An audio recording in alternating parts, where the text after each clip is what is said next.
The torture continues with the Norwegian police just trying to get people like constantly in my face, you know. What should I tell you?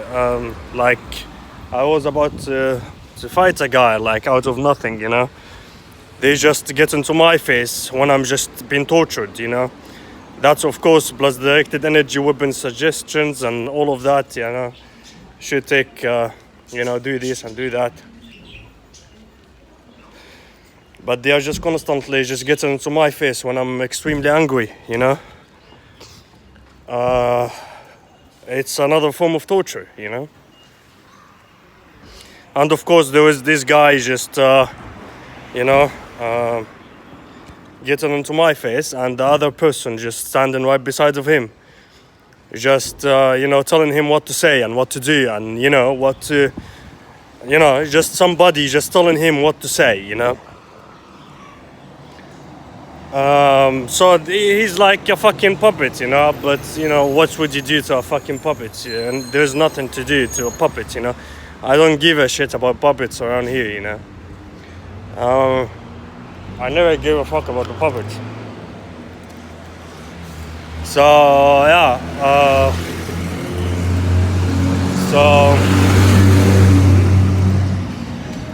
yeah. Well, the guy just it's more intimidation and more, you know, to keep me angry and agitated. You know, it's more like torture, you know. But you know, where you constantly under threat or being tortured by directed energy weapons, or you know, it's 24/7 thing.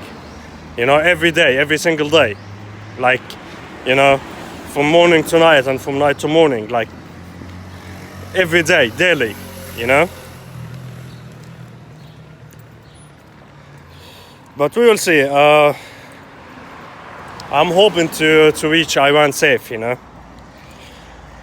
Well, just to explain what's happened between me and the guy, you know, he just told me that he's a taxi driver and he was going to ask me if I want to go to Flick and Flack.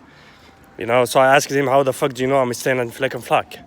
You know, how that's, you know, logically speaking, you cannot just pick a random person on the street and stop him and tell him, do you want to go to Flick and Flack, unless you know where this guy is going to or which place he's going to be at, you know? That's logically speaking, of course. So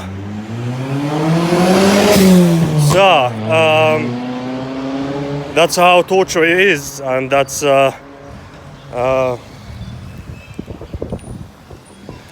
how torture is being committed. And again, there's no reason for this guy to know where I'm going to be at, or where I'm going to, or how I'm gonna take the bus to where.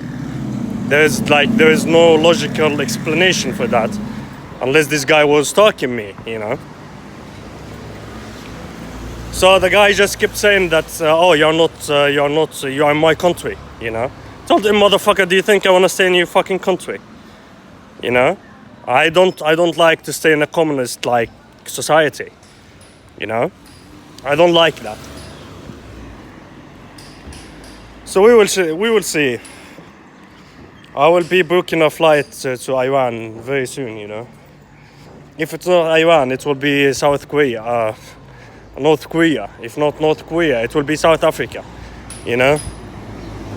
Because as much as I know, in those countries, you know, they are just not in league with the Norwegians. So we will see. And today I was trying to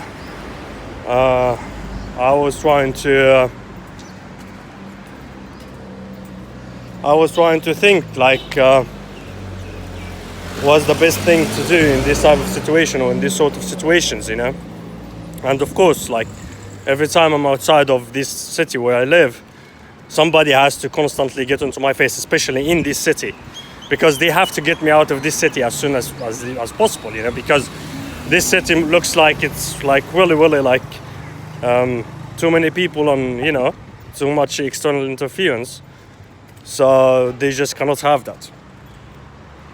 But anyways, yeah, well, today was the first day I just I'm really thinking about to go out with my identity, you know. I'm really thinking about it. I stayed away from my family members.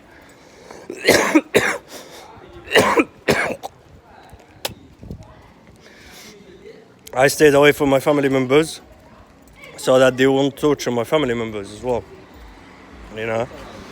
But they are still torturing my family members.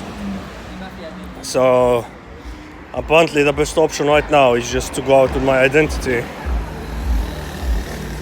and you know, go for it, you know, all in, you know. That's the best option I can think of. And we will see what the Norwegian police will do about it. We will see what they will do about it. Right now I'm just like, as you can see, just walking down the street, and you know, I was planning to just go home, change, and just try to do something with my life, you know.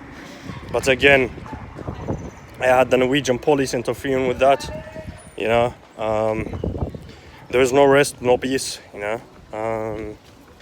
Apart from there is no rest and no peace, well, they just want to get me into somewhere where they can control.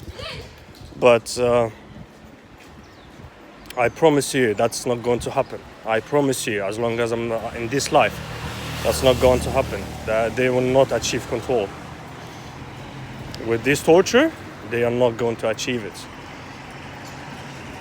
If they want to achieve it, really, just put me in a coffin and bury me 6 feet under. That's the only way they can get control over me. That's the only way.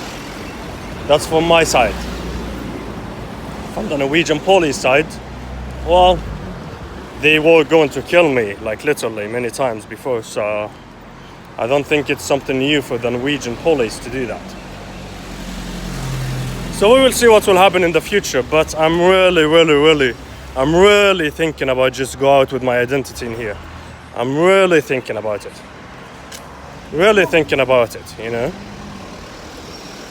So, yeah, so we will see what will happen in the future. We will see what will happen in the future.